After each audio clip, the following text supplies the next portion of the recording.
الله وبركاته.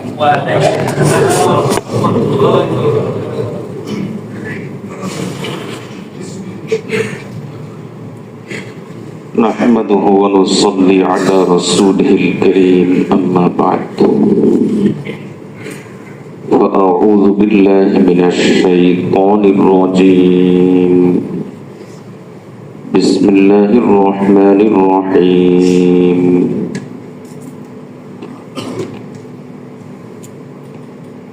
فصل لربك وانحر بارك الله لنا ولكم في القرآن العظيم ونفعنا به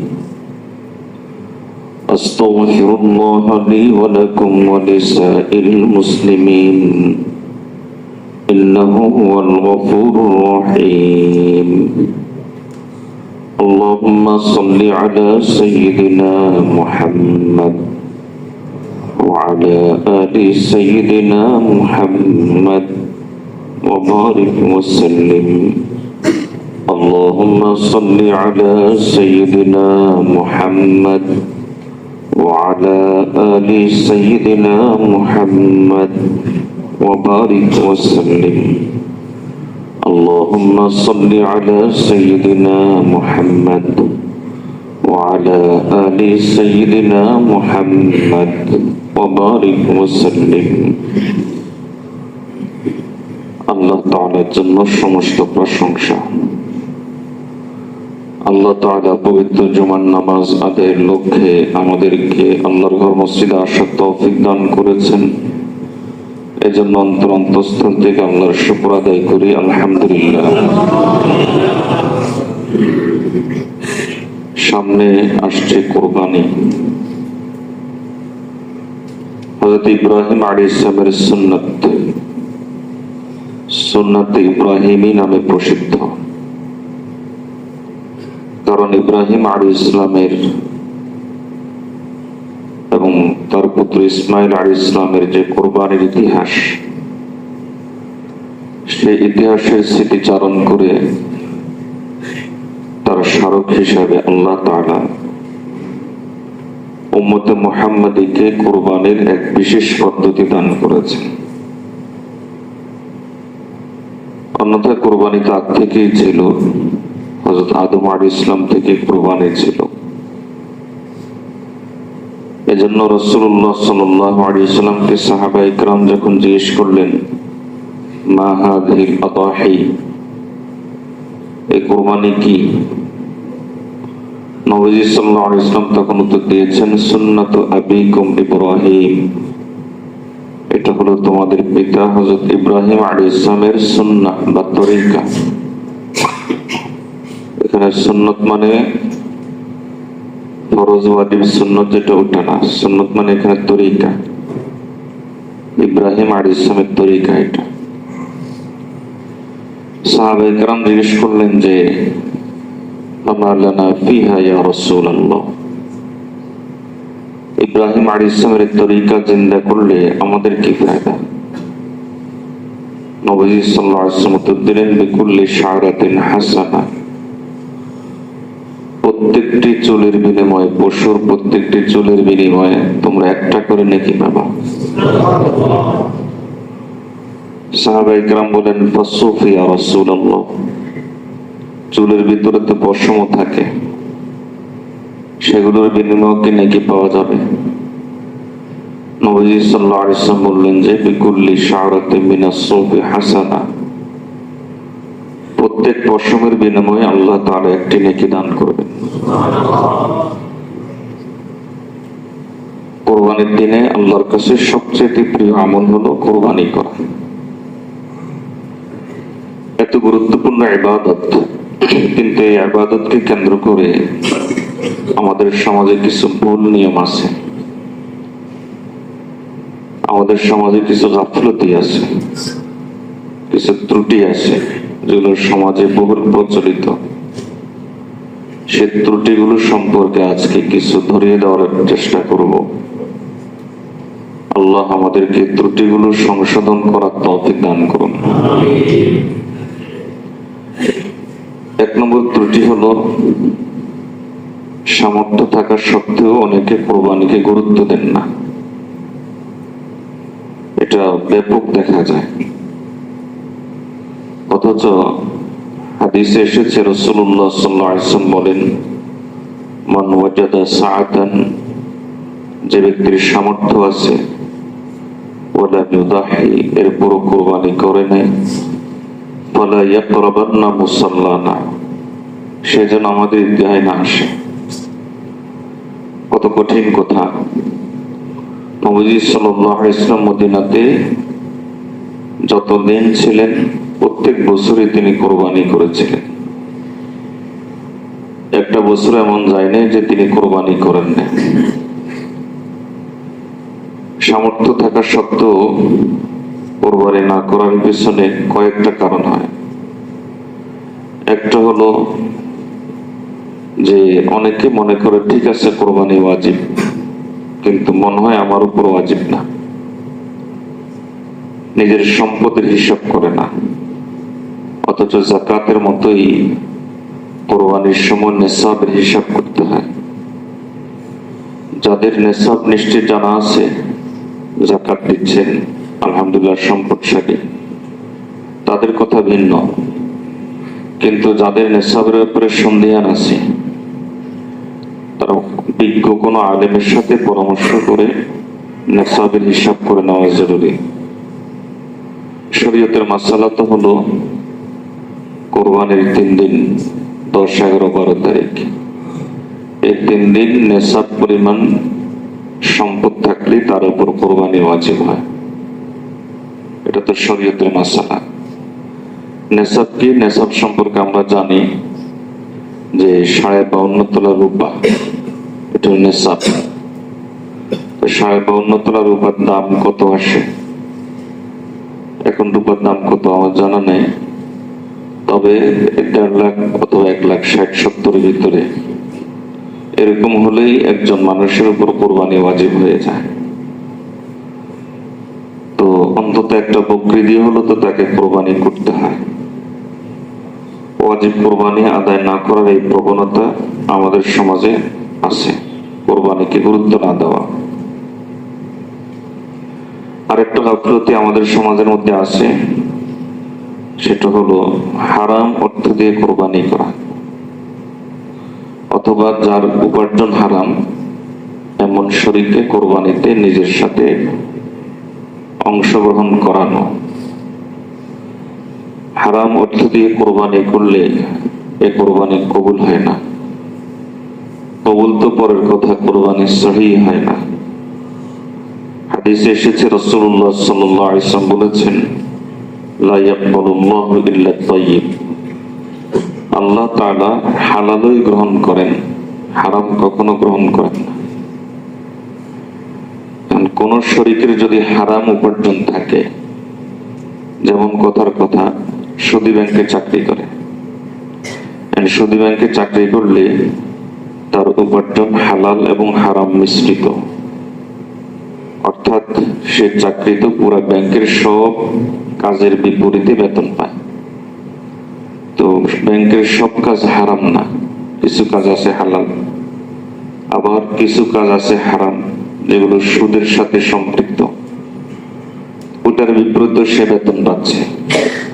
তাহলে তার কাছে যে বেতন আসছে সেটা কিছু হালাল কিছু হারাম, তাহলে হালাল এবং হারাম মিশ্রিত। তো কেউ যদি এরকম শরীক আপনার সাথে থাকতে চায়, তাহলে তার কাছ থেকে পরিষ্কার করতে হবে যে তুমি কোন অংশ থেকে দিচ্ছ।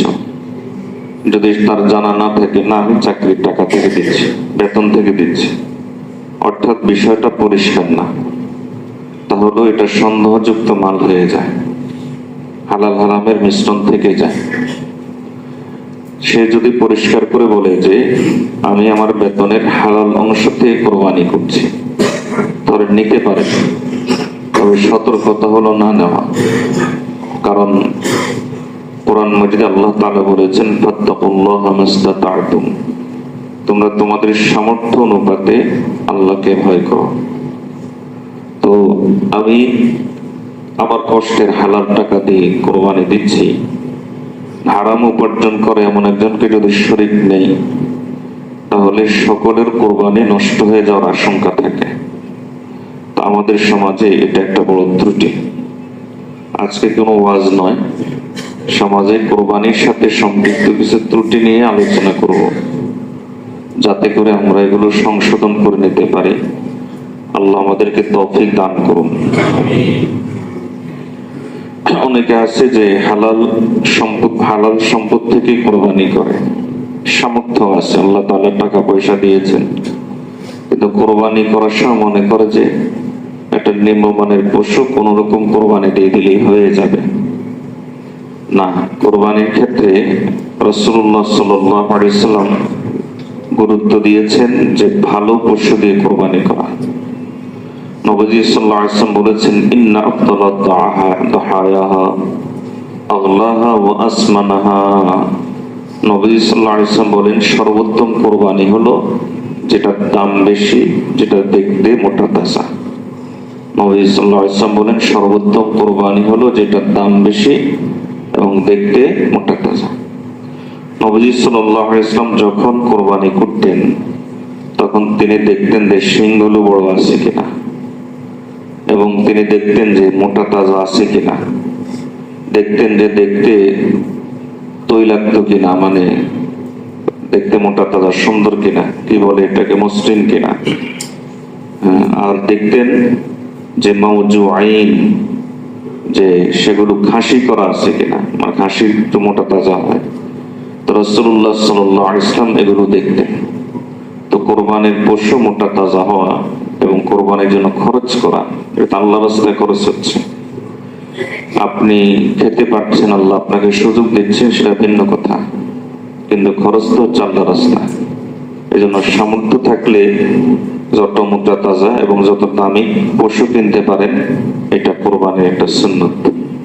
হ্যাঁ, কোরবানির সময় আপনি কোন রকম একটা পশু দিয়ে কোরবানি দিয়ে দিলে কোরবানি হয়ে যাবে ঠিক, কিন্তু আপনি কেমন যেন কোরবানিটাকে গুরুত্ব দেন নাই, এটা বোঝাচ্ছে। আল্লাহ তাআলা কোরআন মাজিদের মধ্যে বলেন, লান তানালুল বিররা হাত্তা তুনফিকু মিম্মা তুহিব্বুন, যে তোমরা কখনো পূর্ণ নেকি লাভ করবে না ততক্ষণ পর্যন্ত যতক্ষণ না তোমরা যেটা পছন্দ করো সেটা খরচ না করো।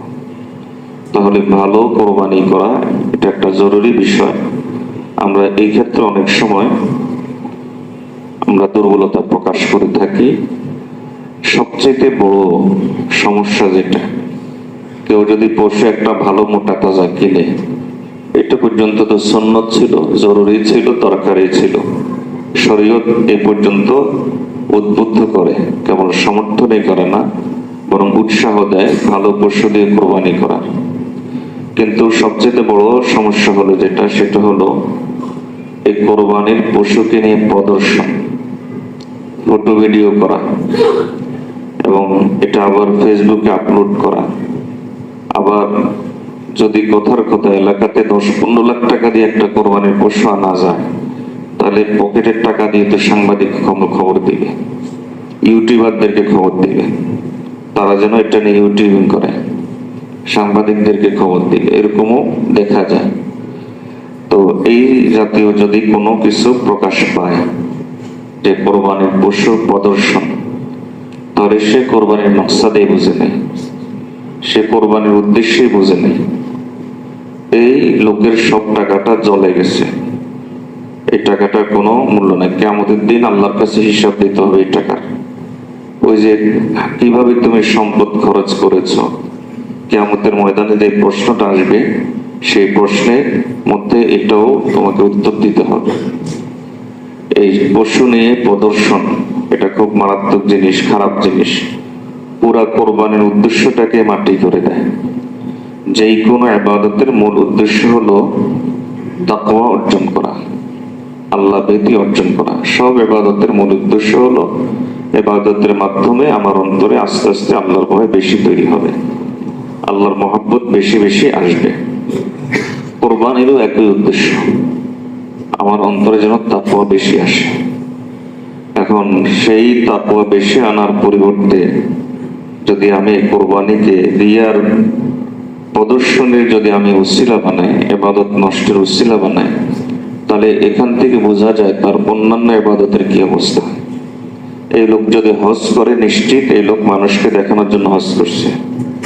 এই লোক যদি নামাজ পড়ে, তাহলে নিশ্চিত মানুষের কাছে ভালো মানুষ সাজার জন্য নামাজ পড়ছে। এই লোক যদি দিনদার সাজে, দাড়ি টুপি ইত্যাদি, তাহলে নিশ্চিত এই লোকের মধ্যে এগুলো হলো মানুষকে ধোঁকা দেওয়ার জন্য, লোক প্রদর্শন উদ্দেশ্য। কথা অনেক কঠিন হয়ে গেছে, কিন্তু এটাই বাস্তব। আল্লাহ তাআলা কোরআন মাজিদের মধ্যে পরিষ্কার করে বলেন, লা ইয়ানালুল্লাহা লুহুমুহা ওয়ালা দিমাউহা ওয়ালাকিন ইয়ানালুহুত তাকওয়া মিনকুম। আল্লাহর কাছে গোশত পৌঁছে না, এর রক্ত পৌঁছে না, পৌঁছে হলো তোমাদের অন্তরের তাকওয়া। তাকওয়া পৌঁছে। এটা হলো কোরবানির ক্ষেত্রে আমাদের আরেকটা ভুল। রাসূলুল্লাহ সাল্লাল্লাহু আলাইহি ওয়াসাল্লাম হাদিসের মধ্যে বলেছেন, কোরবানি হতে হবে আল্লাহর কাছে সওয়াবের আশায়। যদি আল্লাহর কাছে সওয়াবের আশায় কেউ কোরবানি করে, নবী সাল্লাল্লাহু আলাইহি ওয়াসাল্লাম বলেন, কানাত লাহু হিজাবাম মিনান নার। ওই পশুটা তার জন্য জাহান্নামের ক্ষেত্রে প্রতিবন্ধক হবে, জাহান্নামের ক্ষেত্রে দেওয়াল হবে। এটা এজন্য কোরবানি করা উচিত কার জন্য? একমাত্র আল্লাহ তাআলার উদ্দেশ্যে কোরবানি করা। আরেকটা বড় ভুল আছে, অনেক সময় দেখা যায় পরিবারের একাধিক লোকের উপর কোরবানি ওয়াজিব। একাধিক লোকের উপর, স্ত্রীর উপর স্বর্ণ আছে, কোরবানি ওয়াজিব। স্বামীর উপর কোরবানি ওয়াজিব, সন্তানের উপর হয়তো কোনো কারণে কোরবানি ওয়াজিব, কিন্তু কোরবানি সকলের পক্ষ থেকে দেয় না। কোরবানি দেয় কার থেকে? ওই যে হয়তো মৃত মা বাবার নামে কোরবানি দিচ্ছে। অথচ আগে নিজের ওয়াজিব আদায় করা, নিজের ওয়াজিবগুলো আদায় করার পরে তারপরে যদি আপনার মা বাবার পক্ষ থেকে কোরবানি দেন, অথবা কোনো সাহাবীর পক্ষ থেকে, অথবা আমাদের নবীজির পক্ষ থেকে যদি কোরবানি দেন, তাহলে এগুলো ভালো, সওয়াবের কাজ। কিন্তু আগে তো নিজের ওয়াজিবটা আদায় করতে হবে। আপনার নামাজ কি আরেকজন পড়ে দিতে পারবে? তা আপনার কোরবানিও তো আরেকজনের পক্ষ থেকে দিলে আদায় হচ্ছে না। আগে নিজের কোরবানি দেওয়া।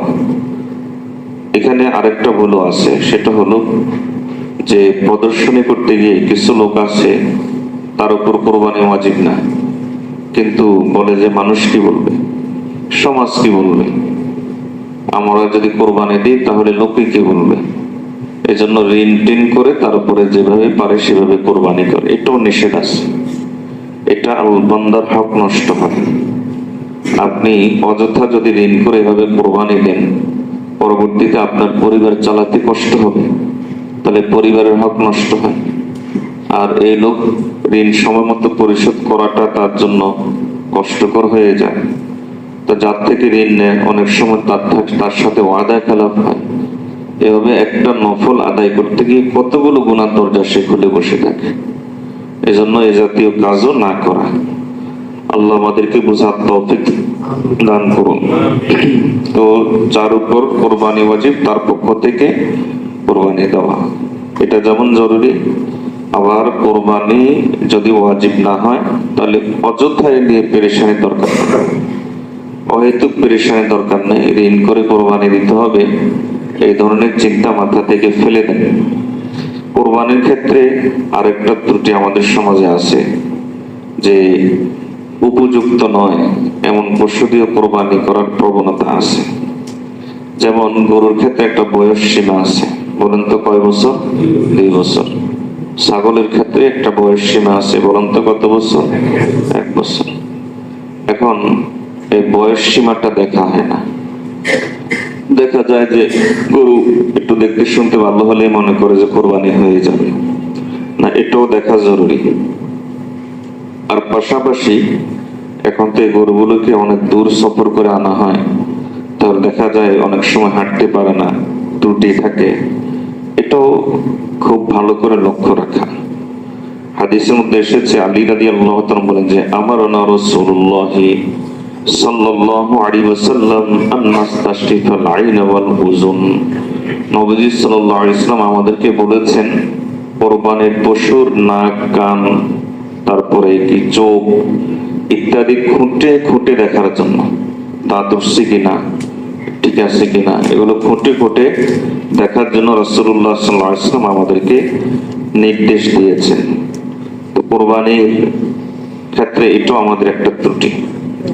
কোরবানির দিনের একটা বড় ত্রুটি আছে, সেটা হলো বসতে ব্যস্ত হয়ে গিয়ে নামাজ শেষ করে দেয়। বসতে ব্যস্ত হয়ে গিয়ে নামাজ শেষ করে দেয়। এটা হলো অনেকটা লুঙ্গি খুলে পাগড়ি বাঁধার মতো আর কি। নিচে যে লুঙ্গি খুলে ফেলছে খবর নাই, কিন্তু পাগড়ি বাঁধছে লুঙ্গি দিয়ে। তো এই কিছু লোক আছে বসতে এমন ব্যস্ত হয়ে যায়, এরপর নামাজ সময় মতো মা বোনরাও কোরবানির গোশত ফ্রিজিং করা, এই করা সেই করা, এগুলো করতে গিয়ে দেখা যায় যে নামাজের ক্ষেত্রে অবহেলা দেখায়। অথচ নামাজের ক্ষেত্রে অবহেলা এটা শরীয়ত মোটেই বরদাস্ত করে না, এবং নামাজ কাজা হয়ে যাওয়া এটা শরীয়ত মোটেই বরদাস্ত করে না। আমি শুধু একটা ঘটনা শোনাই, ইতিহাসের একটা ছোট্ট অংশ। রাসূলুল্লাহ সাল্লাল্লাহু আলাইহি ওয়াসাল্লাম খন্দকের যুদ্ধের সময় নবী সাল্লাল্লাহু আলাইহি ওয়াসাল্লাম তিনি চারিদিক থেকে যখন ঘেরাও করে ফেলা হয়েছে নবীজিকে, তখন তো তিনি খন্দক বা পরিখা বা কূপ খনন করেছেন। তো শত্রুদের এই তীব্র প্রতিরোধের মুখে নবী সাল্লাল্লাহু আলাইহি ওয়াসাল্লাম এবং সাহাবায়ে কেরামের আসরের নামাজ কাজা হয়ে গিয়েছিল। আসরের নামাজটা সময়মতো পড়তে পারেন না। দেখুন নবী সাল্লাল্লাহু আলাইহি ওয়াসাল্লাম এটা সহ্য করতে পারেন না, মেনে নিতে পারেন না। নবী সাল্লাল্লাহু আলাইহি ওয়াসাল্লাম সাথে সাথে হাত তুলে বদদোয়া করেছেন।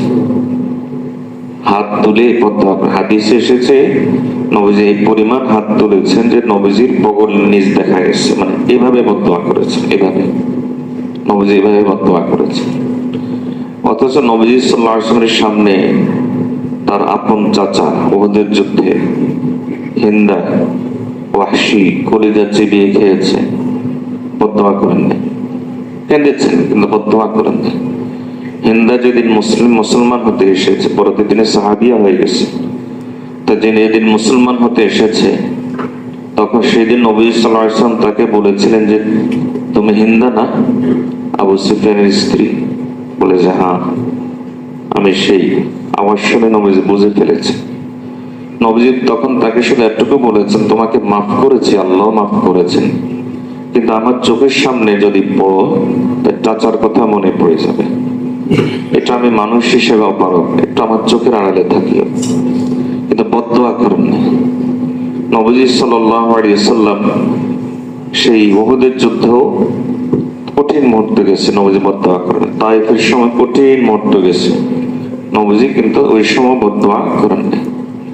কিন্তু এক ওয়াক্ত আসর নামাজ কাজা হয়েছে, নবীজি এটা মানতে পারেন না, এভাবে হাত তুলে তিনি বদদোয়া করেছেন। কি বদদোয়া করেছেন? আল্লাহুম্মা আমলা কুলুবাল্লাযিনা قد شغلونا عن الصلاة الوسطى نارا واملأ بيوتهم نارا واملأ قبورهم نارا। হে আল্লাহ, যাদের কারণে আজকে আসর নামাজ পড়তে পারিনি, আপনি তাদের অন্তরগুলোকে জাহান্নামের আগুন দিয়ে, অশান্তি দিয়ে ভরে দেন। হে আল্লাহ, যাদের কারণে আসর নামাজ পড়তে পারি নাই, তাদের ঘরগুলোকে আপনি অশান্তি দিয়ে ভরে দেন। আল্লাহ, যাদের কারণে আসর নামাজ পড়তে পারি নাই, দেখেন নবীজির বদদোয়া একটা বদদোয়া করলেই তো হয়ে যেত, কিন্তু নবীজি তিনটা বদদোয়া করেছেন। হে আল্লাহ, যাদের কারণে আসর নামাজ পড়তে পারি নাই, তাদের আপনি কবরগুলোকে জাহান্নামের আগুন দিয়ে ভরে দেন।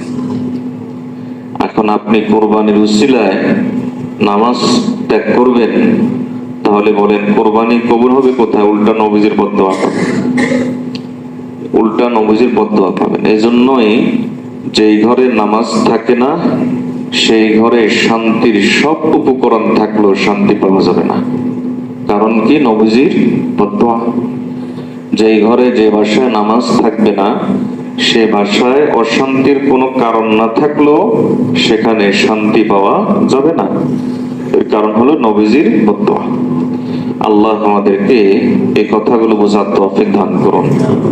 এজন্য কোরবানির পশুর হাটে গিয়ে তারপর দেখা যায় যে গরু দেখতে দেখতে দেখতে নামাজ কাজা হয়। কোরবানিকে কেন্দ্র করে কত নামাজ কাজা হয়।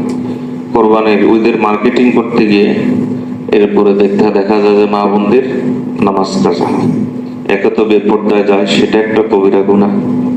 এরপর নারী পুরুষের সাথে একসাথে ঘেঁষাঘেঁষি করা, সেটা আরেকটা কবিরা গুনাহ। আবার কবিরা গুনার উপর কবিরা গুনাহ নামাজ কাজা করা, সেটা আরেকটা কবিরা গুনাহ, মেকআপ নষ্ট হয়ে যাবে, এই জন্য নামাজ কাজা করা। তো এই কোরবানির দিনকে কেন্দ্র করে বা কোরবানির ঈদকে কেন্দ্র করে নামাজ কাজা করার একটা প্রবণতা আছে। ঈদের রাতে দেখা যায় যে আড্ডা দেয়, হইহুল্লোড় করে, পরিবার একসাথে হয়েছে, অনেক রাত পর্যন্ত কথাবার্তা কয়, এরপরে পরের দিন ফজর নামাজ কাজা করে। এরকম অনেক কোরবানিকে কেন্দ্র করে নামাজ কাজার অনেকগুলো বিষয় সামনে আসে। এই জন্য একটু আমরা খেয়াল রাখবো। কোরবানির পশু জবাই করার সময় 11টা ত্রুটি কিন্তু বলে ফেলছি। 12 নম্বর ত্রুটি, কোরবানির পশু জবাই করার সময় অনেক সময় খেয়াল না করে বিসমিল্লাহ পড়ে না, অথচ যারা সেখানে উপস্থিত থাকে সকলেই খেয়াল করে কি পড়া জরুরি, বিসমিল্লাহ পড়া জরুরি। বিসমিল্লাহি আল্লাহ, বিসমিল্লাহ ছাড়া জবাই করলে সেই পশু তো হারাম পর্যায়ে চলে যায় যদি ইচ্ছাকৃত ত্যাগ করে। তো আর যদি ভুলবশত হয় তাহলে পশু হালাল হয়ে যাবে ঠিক, কিন্তু এটা কেন হবে, এই ভুলটা কেন হবে, এত বড় ভুল কেন হবে? এজন্য বিসমিল্লাহর দিকে খুব সতর্ক থাকা। পাশাপাশি পশু জবাই করার সময় অনেকে কেবলামুখী করে জবাই করতে হবে, এটাকে গুরুত্ব দেয় না।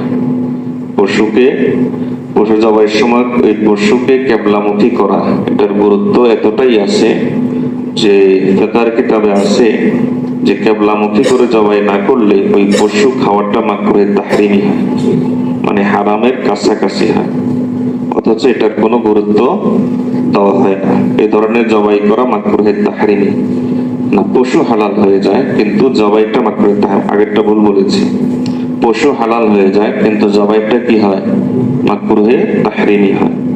মাকরুহে তাহরিমি মানে কি, কবিরা গুনাহ।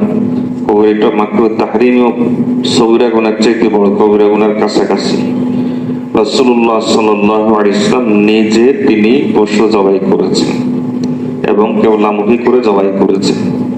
এই জন্য কোরবানির পশু জবাই করার সময় এগুলো খুব খেয়াল রাখা উচিত। কোরবানির পশু জবাই করার সময় ছুরি ধার দেওয়া হয় না, এতে পশু কষ্ট পায়। আবার ছুরি ধার দিলে অনেক সময় দেখা যায় যে কোরবানির পশু জবাই করার সময় আপনার জবাই হয়ে গেছে, এখন কাটাকাটি করবে, পশু ঠান্ডা হওয়ার আগেই দেখা যাচ্ছে যে তার কাটাকাটি শুরু করে দেয়। এটাও আমাদের সমাজে একটা ত্রুটি, আমাদের সমাজে আছে। আবার অনেক সময় দেখা যায় কোরবানির পশু এমন জায়গায় জবাই করা হয় যেখানে মুসলমানদের চলাচল, রাস্তাঘাট, মানুষের চলাচল। আবার জবাই করার পরে রক্তগুলো পরিষ্কার করে না, এরপরে ময়লাগুলো পরিষ্কার করে না। এই যে মুসলমানদের কষ্ট দেওয়া, বলেন তো এটা কি সাধারণ গুনাহ না কবিরা গুনাহ? মাসালা জানি কিন্তু আমল করি না, মাসালা জানি কিন্তু আমল করি না। এই মুসলমানদেরকে কষ্ট দেওয়া যে কবিরা গুনাহ, এই মাসালা আমরা সবাই জানি কিন্তু কষ্ট আমরা আমল করি না। কোরবানির পশু কেনার পরে কোরবানির পশুকে কষ্ট দেওয়া অথবা কোরবানির পশু দিয়ে অন্যকে কষ্ট দেওয়া, দুটোই নাজায়েজ। কি বলেছে, কোরবানির পশুকে কষ্ট দেওয়া অথবা কোরবানির পশু দিয়ে অন্যকে কষ্ট দেওয়া, দুটাই গুনাহ। অনেক সময় পশু কিনে আনার পরে তারপর পশুকেও কষ্ট দেয়, ঠিক মতো খাওয়ায় না, অথবা পশু থেকে অনেক সময় বিভিন্ন উপকার অর্জন করে। কথার কথা গাভী কিনে আনছে দুধ হয়ে, অথবা তার পিঠে উপর চড়ে পশমগুলো সংরক্ষণ করে তারপরে ফায়দা নেয়। এই জাতীয় কোনো কিছু করা যাবে না। আল্লাহ বোঝার তৌফিক দান করুন। জবাই করার সময় শ্বাসনালী, খাদ্যনালী, ডান এবং বাম পাশে থাকা দুইটা রগ, কয়টা জিনিস হলো, চারটা। শ্বাসনালী, খাদ্যনালী, ডান পাশের রগ, বাম পাশের রগ, এই চারটা জিনিস কাটা যেতে হবে। যদি কাটা না যায় তাহলে এই জবাই সম্পূর্ণ হয়েছে বলে ধরা হয় না। 3টা কাটা হলে পশু হালাল হয়ে যায় ঠিক, কিন্তু মাকরুহ হয়, এই বস্তুটা মাকরুহ হয়। আর যদি এর কম হয় তাহলে এই পশু হালালই হয় না, জবাই হয় না। তাহলে কমপক্ষে কটা জিনিস মুখস্থ করেন: শ্বাসনালী, খাদ্যনালী এবং দুই পাশের দুইটা রগ। মোট 4টা জিনিস এই কাটা, এটা জরুরি। অনেকে কোরবানি করে গোশত পাওয়ার উদ্দেশ্যে কত কেজি হবে ভালো করে করে উদ্দেশ্য হলো, হ্যাঁ এটা ফিকহের কিতাবে আছে যে এই ক্ষেত্রে যদি মনে কথা চলে আসে যে গোশত খাবো ভালো করে, গোশত মজা হবে কিনা, এই জাতীয় কথা যদি চলে আসে তাহলে কিন্তু কোরবানি সহি হয় না। আর এজন্য এই জাতীয় কথা বলা মাকরুহ, এই জাতীয় কথা না বলা।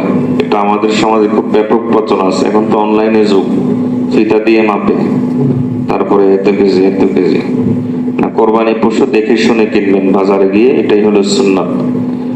আলী রাদিয়াল্লাহু তাআলা যেমন দেখে শুনে, নবী সাল্লাল্লাহু আলাইহি ওয়াসাল্লাম বলেছেন চোখ কান ভালো করে দেখে শুনে কিনবা। এটাই হলো কোরবানি পশু ওজন করার সুন্নাত। কোরবানির গোশত ভাগ করার সময় অনেক সময় অনেক জায়গায় গোশতগুলো কেজি টেজি দিয়ে ঠিক করে ভাগ করে, এরপরে গিলা কলিজা এগুলো আন্দাজে ভাগ করে দেয়। এতে যদি কথার কথা একজনের মনেও যদি একটু ত্রুটি থাকে, খুঁতখুত থাকে যে আমার ভাগে একটু কম আসছে, তাহলে সকলের কোরবানি বরবাদ। আর এই খুঁতখুত আসতেই পারে, আমার তো আসবে, আপনাদের আসবে কিনা আমি জানি না। কথার কথা ভাগ করছে একসাথে, কলিজা এরপরে গুলো একসাথে ভাগ করছে, খুঁত আমার মনে আসবে। এখন আপনাদের মনে না আসতে পারে, আপনারা তো ভালো মানুষ, কিন্তু এই খুঁত আসতেই পারে, আসবেই। এই যে মানুষ হিসেবে খুঁত আসবেই। এই জন্য কোরবানির পশুর প্রতিটি অংশ মাপ দিয়ে ওজন করে তারপরে সেটা ভাগ করা। কোনোটা যদি এরকম সম্ভব না হয়, ওজন দিয়ে মাপ দিয়ে ভাগ করা যাচ্ছে না, তাহলে সেটা সকলের সম্মতিতে আল্লাহর রাস্তায় দিয়ে দেন।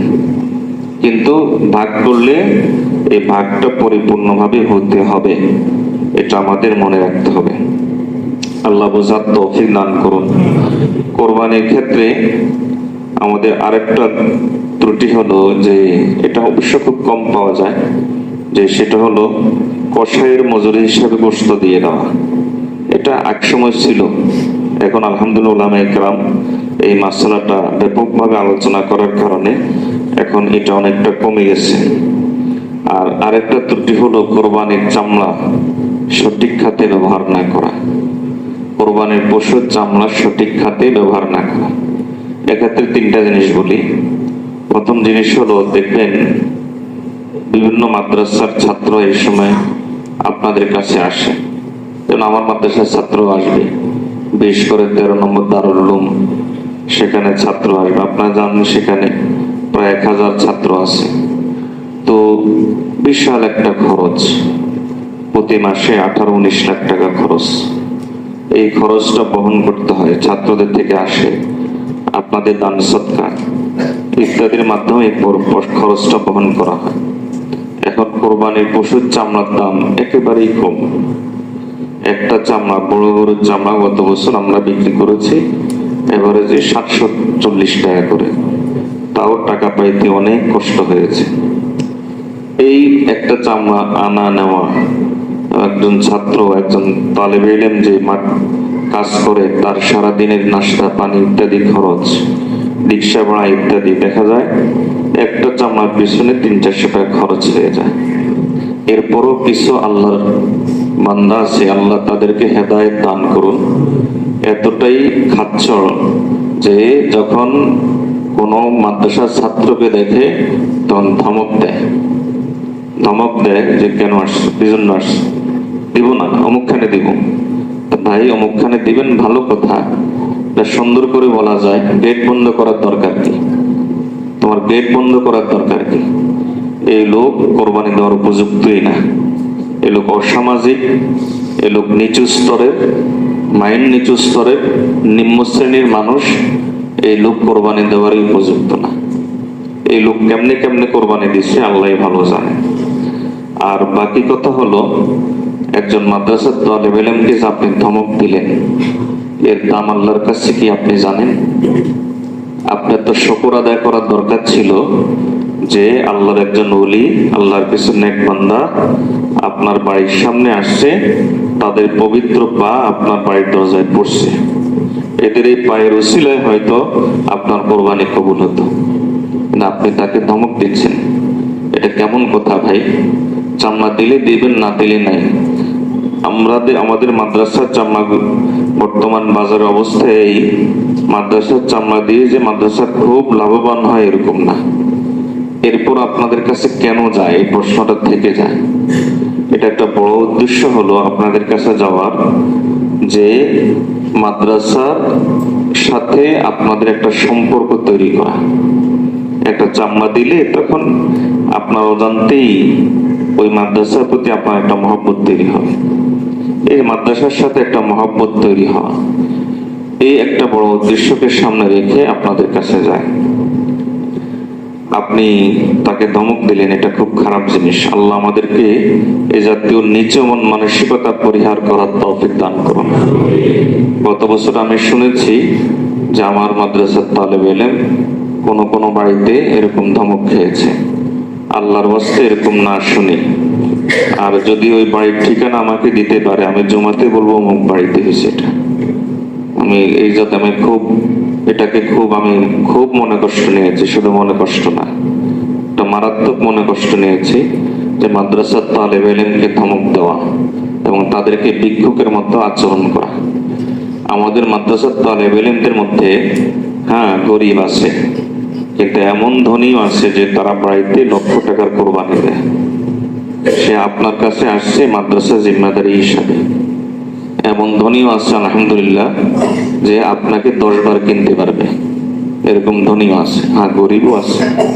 মাদ্রাসার বৈশিষ্ট্য হলো এই, রাজার ছেলে এবং গরিবের ছেলে সবাই মসজিদে যেরকম এক কাতারে দাঁড়ায়, মাদ্রাসার তালেব ইলমও একসাথে পড়ে, একই সাথে তারা পড়ে। এটা মাদ্রাসার বৈশিষ্ট্য।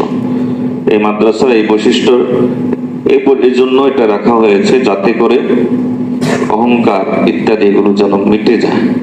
ইসলাম, আল্লাহ আমাদেরকে বোঝার তৌফিক দান করুন। আকাশের নিচে জমিনের উপরে সর্বশ্রেষ্ঠ জাতিকে, সর্বশ্রেষ্ঠ গোষ্ঠীকে নবীজির ভাষায় খায়রুকুম মান তাআল্লামাল কুরআনা ওয়া আল্লামাহু, যারা তোমাদেরকে কোরআন শিখায়, আপনি তাদেরকে বকা দিলেন। নাউজুবিল্লাহ, ইয়াজুবিল্লাহ, এই কাজটা না করি। যদি পারেন তাহলে চামড়াটা দিয়ে দিবেন, আর যদি না পারেন তাহলে খুব বিনয়ের সাথে মহব্বতের সাথে পারলে বসে চাটা খাওয়াবেন। ওরা তো ওদিন খাবে না, আপনি নাস্তার অফার দিলেন, ওরা কি খাবে? ওদের অনেক কাজ, সারাদিন কি পরিমাণ পরিশ্রম করে কল্পনা করতে পারবেন না, অনেক কাজ। তা আপনি পারলে তাদেরকে নাস্তার অফার দিবেন, আদবের সাথে মুআমালা করুন, আচরণ করবেন। আল্লাহ আমাদেরকে বোঝার তৌফিক দান করুন। আমার এই কথাগুলো দ্বারা অনেকের একটু মনোকষ্ট গেছে, যাক, মনোকষ্টটা যাক, তবু একটু সংশোধন হন। আর মনোকষ্ট যে যদি বাইরের সমালোচনা করেন তবু কিছু মানুষের কাছে পৌঁছে যাক কথাগুলো। সমালোচনা শুরুতে হলো কিছু মানুষের কাছে কথাগুলো পৌঁছে যাক। আল্লাহ বুঝার তৌফিক দান করুন। কোরবানির পশুর হারাম অংশ খাবেন না। হারাম অংশ কি কি? 1, প্রবাহিত রক্ত, 2, পুরুষাঙ্গ। এখন পুরুষাঙ্গ খাওয়ার একটা প্রবণতা দেখা গেছে, ফেসবুকে দেখা যায়, যেটা খাইলে এই উপকার ওই উপকার। এই জাতীয় করা, অন্ডকোষ, এটা হারাম। স্ত্রী যে অঙ্গ আছে, স্ত্রী অঙ্গ যেটা আছে, এটা হারাম। এবং গিটযুক্ত মাংসপিণ্ড, কিছু মাংস আছে এটা গিটযুক্ত, এটা আমি চিনি না, ফেকার কিতাবে এভাবে লেখা আছে। তো এরকম মূত্রথলি, পিত্তথলি, এগুলো কোরবানির। অনেকে জিজ্ঞেস করে ভুঁড়ি খাওয়া যাবে কিনা। ভুঁড়ি খাওয়া যাবে, কোনো ফেকার কিতাবে এটাকে হারাম বলা হয় নাই। আপনার রুচিতে যদি না লাগে তাহলে আপনি খাবেন না, সেটা ভিন্ন বিষয়, কিন্তু হালাল, এটার কোনো সমস্যা নাই। আল্লাহ আমাদেরকে যে কোরবানির কেন্দ্র করে যে ত্রুটিগুলোর কথা বলেছে, এই ত্রুটিগুলোকে সংশোধন করে নেওয়ার তৌফিক দান করুন। যে বিক্ষিপ্ত কিছু কথা আলোচনা করেছে, এগুলো আমাদের সমাজে আছে, এর বাইরেও কিছু ত্রুটি থাকতে পারে। আমি চিন্তা করে যেগুলো আমার মাথায় আসছে এই ত্রুটিগুলো, সেগুলোই নোট করে নিয়ে আসছে, এর বাইরেও থাকতে পারে। তো এর বাইরেও যে ত্রুটি যদি থাকে তাহলে সেগুলো ওলামায়ে কেরামের সাথে আলোচনা করে সংশোধন করে নেবেন। সর্বশেষ একটা ছোট্ট কথা না বললেই নয়, সেটা হলো আমার ধারণা মতে গোটা দেশবাসীর কলেজা চৌচির হয়ে আছে, গোটা দেশবাসীর কলেজার টুকরা টুকরা হয়ে আছে। কারণ দেশের ছোট্ট ছোট্ট শিশুরাও পর্যন্ত এখন নিরাপদ নয়।